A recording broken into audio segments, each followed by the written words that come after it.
po ang Panginoon. Magandang umaga po sa bawat isa. Tayo ay patuloy na mag-aaral ng kanyang mga salita at patuloy na magsasama-sama, magsasalo-salo sa mensahe ng Panginoon sa araw na ito. Tayo po ay magsisimula na sa ating pag-aaral ng salita ng Diyos. Bilang panimula, tayo po ay umawit na isang awitin. Awitin po natin ang "Let the first song I sing today be a praise to you."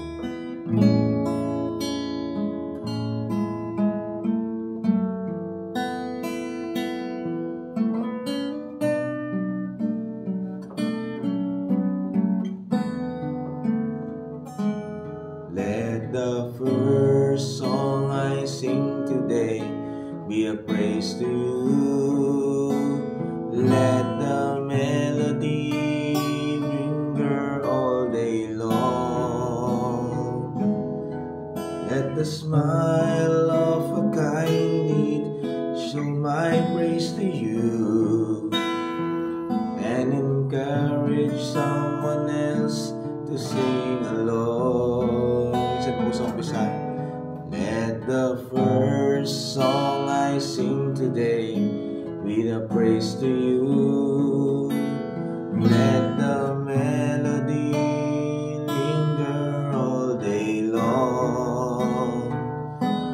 Let the smile of a kind deed show my praise to you, and encourage someone else to sing along.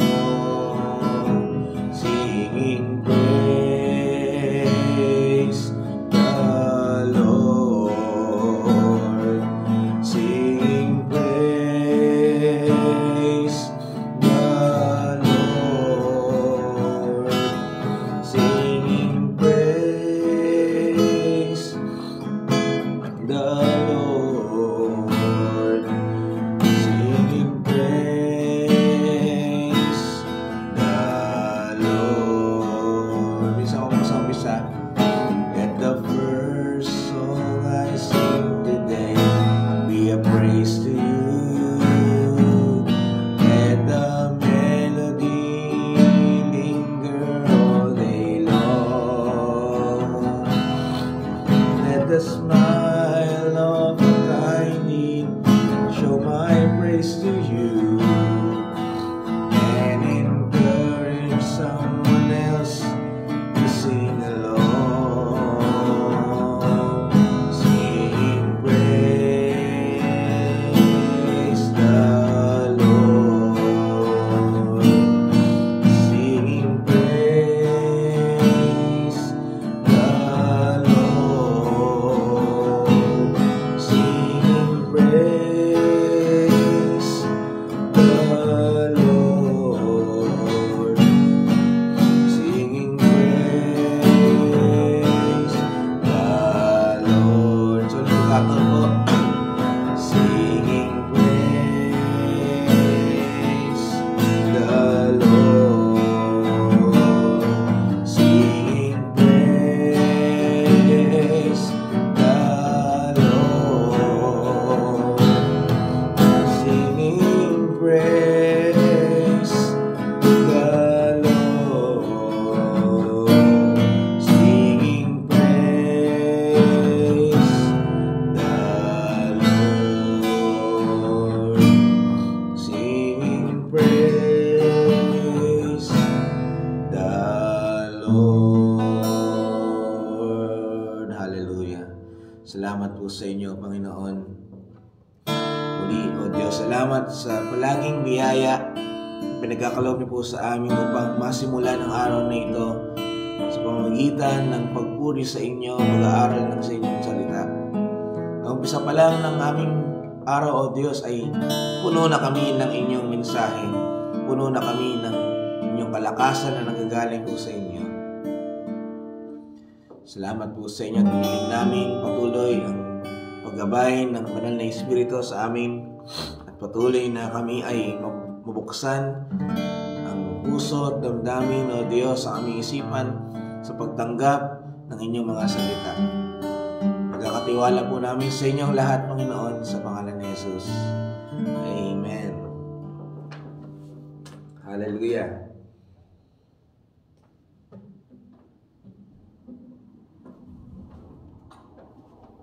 Puri ng Panginoon, magandang umaga po muli sa bawat isa. Pagpaumanhin nyo na po no, yung aking boses. Pero salamat sa Panginoon. Dito po tayo ngayon sa Taiwan, sa DFC Taiwan, specifically sa DFC Sinpong. Ito ay hindi namin inaasahan pero kinaloob ng Panginoon. Nitong last week Tuesday ay kami ay nasa video call at nagtataka dahil bakit nga kami wala dito, dahil meron po isang youth camp na dinaos nitong nakaraan. Dahil may holiday na ilang araw dito sa Taiwan, ito ay ginawang pagkakataon para makapagsimula ng first ever youth camp po. At noong Tuesday morning ay nasa Cavite kami, magkakasama kaming ng aking hipag, asawa ni Pastor Limwell, kaming dalawang mag-asawa at si Kyra, at naka-video call kami at nag-iisip kami dahil bakit nga ba wala kami, at akala nila ay wala na kami pagkakataon dahil iniisip ng Pastora Never na isinubmit na namin ang aming passport, pero hindi pa. Kaya jokingly ito paano medyo may pagnanasa sa akin, sinabi ko na Mami, pag kayo ay nagkaroon ng malaking blessing sa araw na ito, yun ay sa amin na, pang-ticket na namin yan at bukas ay pupunta kami dyan. At after 2 hours lang, salamat sa Panginoon, hindi po nagkaroon ng pera ang Pastora Never, pero merong ginamit ang Panginoon, may hinipo ang Panginoon para kami po ay makabili ng ticket.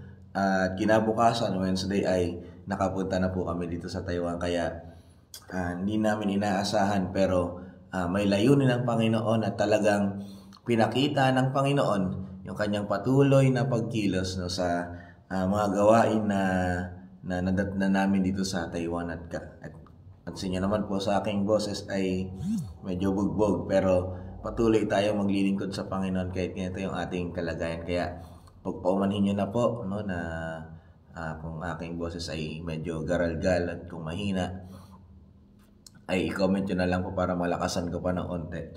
Pero salamat sa Panginoon, talagang nagtagumpay ang Panginoon sa camp na ito. Maraming kabataan ang napagpala, maraming kabataan ang nagtalaga ng buhay at naranasan ng lubusan ang pagkilos ng Panginoon. Kahapon naman ay galing kami sa DFC Sinchu at talagang naranasan namin yung lubusang pagkilos ng Panginoon, na paglaya ng mga kapatid natin, at pagpapala sa pagpapalang espiritual ay kanilang natanggap. Kaya salamat po sa Panginoon. Mag-aaral lang po tayo ng saglit dito sa Santiago chapter 4. Punta po tayo doon, Santiago or James chapter 4 verse 7.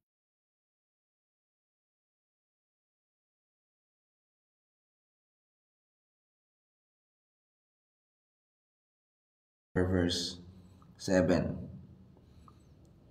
Sabi dito, kaya magpasakop kayo sa Diyos, labanan niyo ang dyablo at lalayo ito sa inyo. Sabi sa English, submit your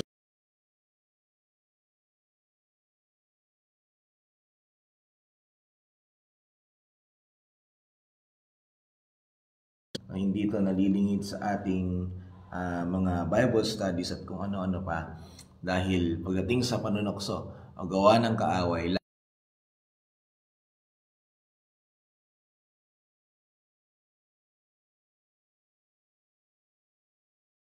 natin ng onte itong versikulo na ito at tignan natin kung ano ang sasabihin ng Panginoon sa atin dito.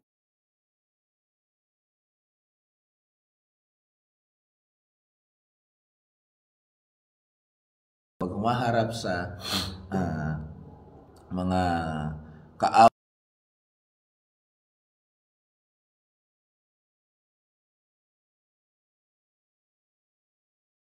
masamang espiritu. Totoo ang demonyo. Totoo si Satanas. Naririyan siya na kumikilos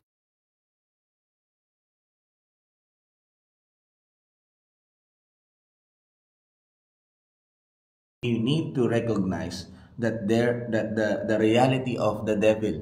Kailangan natin i-recognize na talagang naririyan ang diablo.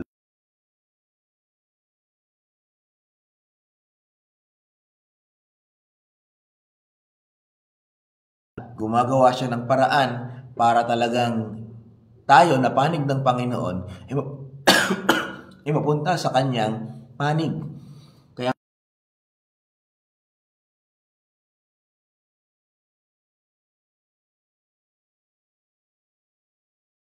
sober, be vigilant, because your adversary, the devil, as a roaring lion, walketh about, seeking.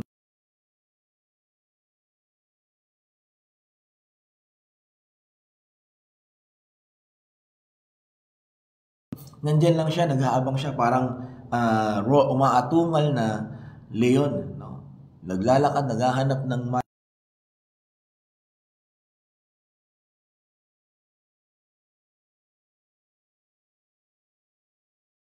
po talaga tayong kaaway. Nais tayong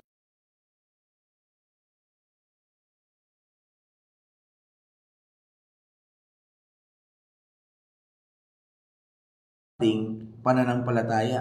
Kaya nga sabi rin sa unang Pedro 5:8, be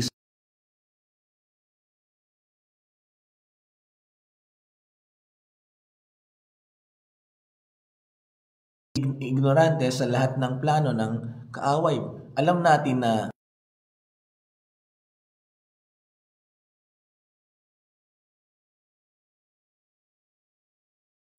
sabi sa Efeso chapter 6 verse 12,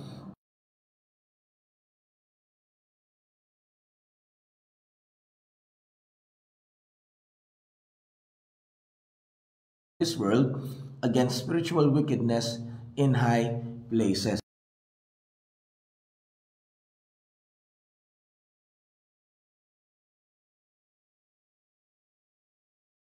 Yung kaaway natin, mga kapatid, ang kaaway natin ay mga espiritu.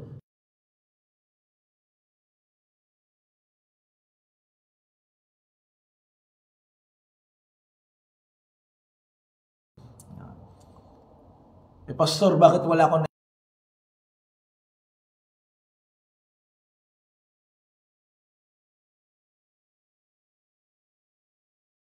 someone, no, para maging against sa Panginoon, maging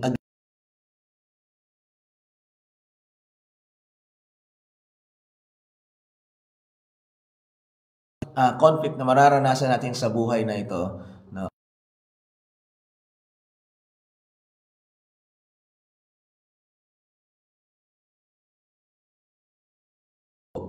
There's either the work of God or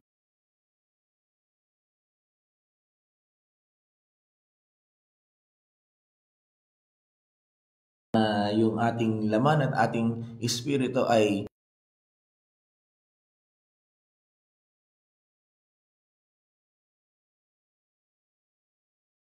awet gawa ng Diyos kapag tayo ay litong-lito na at di natin alam kung ano yung susunod.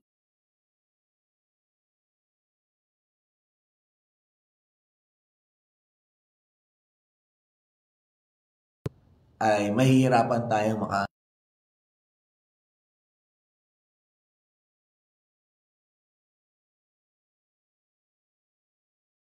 ito ay against dun sa udyok ng laman. We need to acknowledge that every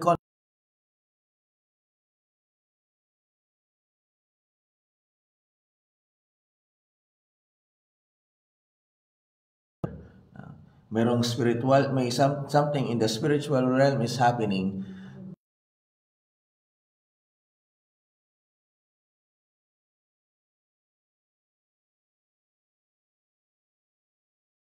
Pabagsakin. Pero binabanggit dito sa Santiago chapter 4 ang paraan para tayo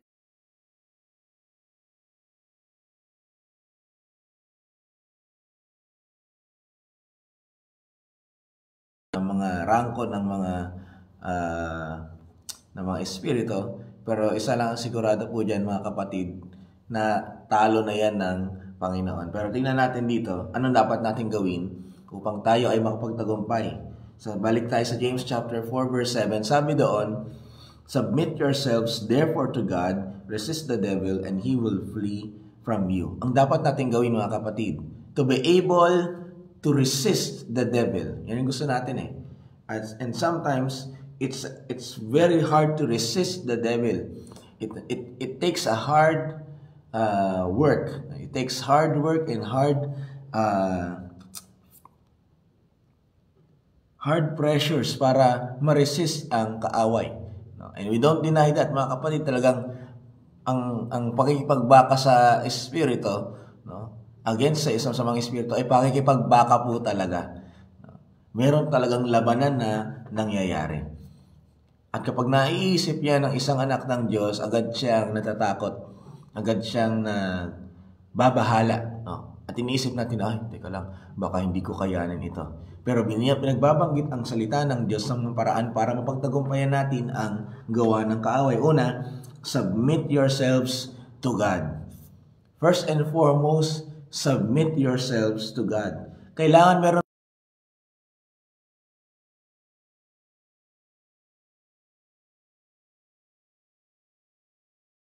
mission to God, hindi natin kailanman kakayanin na iwasan o labanan ang dyablo. Tandaan niyo po yan. Bakit ang hirap ng bakit struggle tayo pagdating sa paglayo sa kasalanan? Bakit struggle tayo pagdating sa paglayo sa gawa ng masamang espiritu?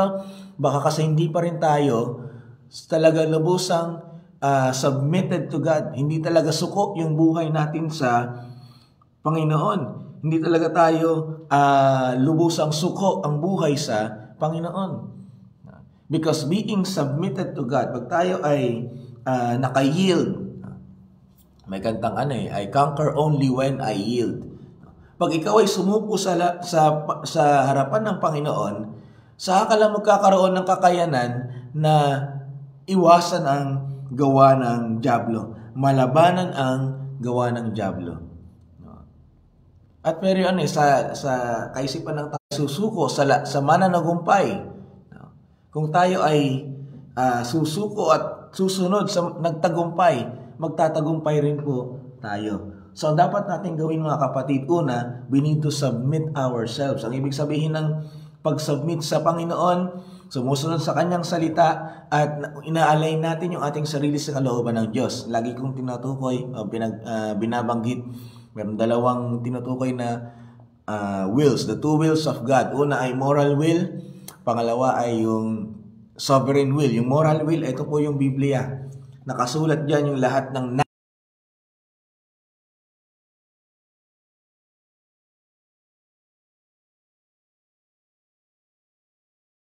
God wants us to do. Nakasulat na po dito at dapat nating isagawa. If we obey God's word, madali nating masusunod to follow the sovereign will of God. You need to first follow the word of God. The moral will of God. Mga kapatid, kung hindi natin kayang sundin ito, masisigurado ko po sa inyo, hindi nyo kakayaning sundin yung kalooban ng Panginoon para sa inyong buhay. So, to be able to fully submit to God, we need to fully obey His word. We need to fully obey His moral will, the written will, and obey His sovereign will for us. Aligning. Yung plano mo ay hindi naka-align sa iyong laman. Naka-align dun sa nais ng Panginoon. Meron pang isa, sabi sa Romans 12 verse 1 to 2, at ito yung tema ng ating Door of Faith Church organization. Basahin ko na lamang po. I beseech you therefore, brethren, by the mercies of God, that ye present your bodies a living sacrifice and holy and acceptable unto God, which is your reasonable service, and do not be conformed to this world, but be ye transformed by the renewing of your mind, that ye may prove what is good and acceptable and perfect will of God. To be able to show that we submit to God, kailangan ay lagi tayong sumusuko sa Panginoon daily. Every day, surrendering our lives to God daily is a part of resisting the devil. Ito pa, sabi din sa verse 2, do not be conformed to this world. Mga kapatid, kung ang ating buhay ay nakasang-ayon o naka-pattern dun sa gawa ng kaaway sa mundo, sa lahat ng kamunduhan, no? Sa lahat ng unholy things, ungodliness. Pag nakapattern yung buhay natin doon, mga kapatid, ang nire-resist mo ay ang Diyos, hindi ang kaaway. Nagiging baliktad ang nangyayari. Imbes na i-resist ang kaaway, ang nangyayari ay nire-resist mo ang Panginoon. Kaya sabi dun sa Romans 12, kailangan na isuko palagi ang buhay sa Panginoon. Living sacrifice, daily, sacrificing our lives to God, and removing the patterns of this world in our lives. Alisin natin ang gusto kong term dyan yung thumbprint ng yung signature ng diablo sa ating buhay ay alisin na natin. Alisin ang kamunduhan, alisin ang unholiness, ungodliness, alisin ang kasalanan sa ating buhay to be able to resist the devil. Sunod mga kapatid, when we resist the devil, kailangan nating mag-resist katulad ng ginawa na din ng Panginoong Jesus. Our Lord Jesus gave us an example on how to resist the devil. Kung tatandaan natin sa armor of God, Ephesians chapter 6, verse 17, nabanggit doon yung the sword of the Spirit, which is the word of God. Ito yung the rest ay sandata, kalasag, pangdepensa, pero God has given us a weapon to fight the devil sa pamamagitan ng salita ng Diyos. At yun ang ginawa ng Panginoong Jesus. Nung siya ay tinutukso ng kaaway, Matthew chapter 4, nung siya ay tinutukso ng kaaway, meron ang ginagawa niya palagi. Kapag nagbabanggit ng panunukso ang kaaway, nagbabanggit din siya ng salita ng Diyos. At yun yung kanyang pinanlalaban na nangyari. Umalis umalis ang kaaway nung talagang napatunayan niyang ang Panginoong Jesus ay talagang against sa kanya, firmly holding with the truth. Kaya mga kapatid, kung tayo ay haharap sa pagsubok, sa problema, kahit sa lahat ng mga panunukso, always speak the word of God. Stand by the word of God. Tumayo kang matindig sa pamamagitan ng salita ng Diyos. Banggitin natin ang salita ng Diyos to be able to resist the devil. Katulad ng nangyari sa Panginoong Yesus, umalis ang demonyo matapos na talagang lumaban ng Panginoong Yesus sa pamamagitan ng kahit ng salita. Ganon din mga kapatid, the devil will flee and cannot stand the power of God's word. Ang salita po ng Diyos ay makapangyarihan. The devil can never stand in the presence of God's word, in the presence of God's powerful word. Kaya kung ibabalutin natin ang ating sarili ng salita ng Diyos, hindi makakatagal ang kaaway sa atin. And victory follows obedience to the word. Kung tayo ay sumusunod sa salita ng Diyos, pinapamuhay ito, susunod din ang tagumpay sa atin. Amen? Kaya salamat sa Panginoon. Lastly mga kapatid, purihin ang Panginoon kung tayo ay talagang suko sa Diyos. Pero hindi dapat pwede tayong magpetiks. We must stay vigilant. Talagang nakamatsyag pa din. Because in any moment, in any aspects of our lives, kayang kumilos ng kaaway. Kaya kailangan tayong maging matatag. Kailangan tayong mag-ingat, laging nakamatsyag, laging nakabantay. Be vigilant. Sabi sa 2 Corinto chapter 2, punta po tayo doon. 2 Corinto chapter 2, verse 11.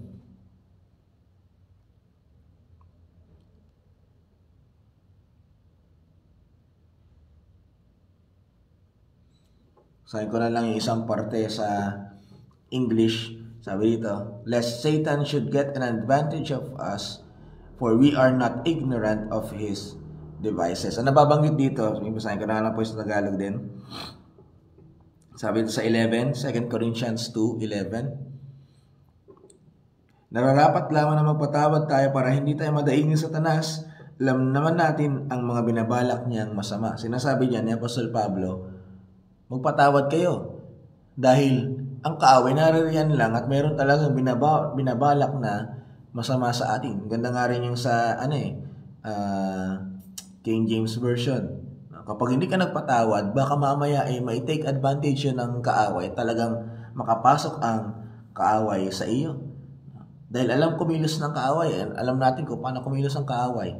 Kumikilos siya sa pamamagitan ng pandaraya, ng distraction, discouragement, and division.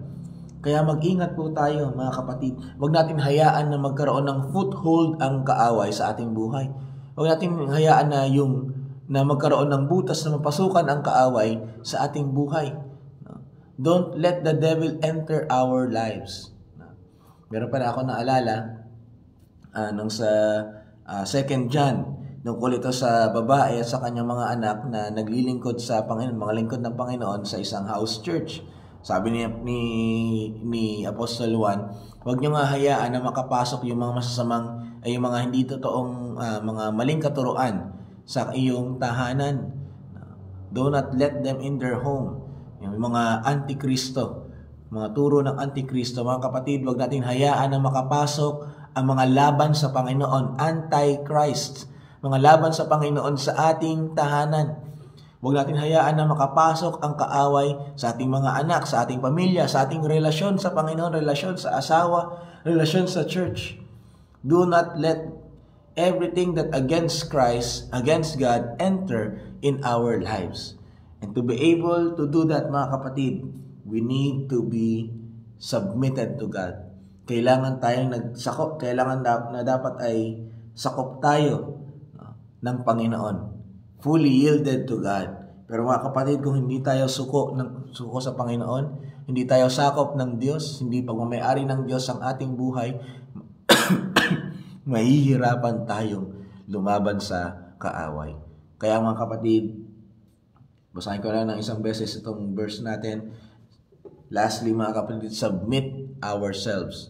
Submit yourselves, therefore, to God. Resist the devil and he will flee from you.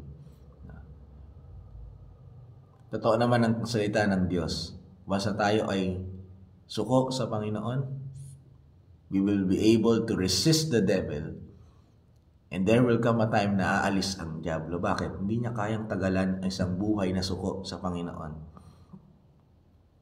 Hindi kayang tagalan ng kaaway ang isang buhay na punong-puno ng salita ng Diyos. Dala-dala ang presensya ng Panginoon. Kaya mga kapatid, submit yourselves to God, resist the devil. Submit and resist the devil. Submit to God, resist the devil. Tayo manalangin. Aming Ama, salamat po sa inyo sa umagang ito. Pinupuri po namin kayo at pinasasalamatan. Dahil alam namin sa pagsuko namin ng buhay sa inyo, hindi kami magmumukhang talunan, kundi kami pa ay magiging higit pa sa mananagumpay dahil kayo, Panginoon, ay nakapagtagumpay. Salamat, O Diyos, sa inyong mensahe na nagpapaalala sa amin na maging matibay, maging alerto, Panginoon, sa lahat ng gawa ng kaaway, upang hindi kami maisahan nito sa kanyang katalinuhan. O Diyos, may pagkakataon na kami ay madaya, pero huwag niyo pong hayaan, Panginoon, na kami ay lumubog sa gawa ng kaaway, kundi maging matibay sa pananampalataya, lumaban sa pamamagitan ng pagsuko ng buhay sa inyo, lumaban sa pamamagitan ng inyong mga salita, at tumindig ng matibay sa pamamagitan ng inyong mga salita, O Diyos.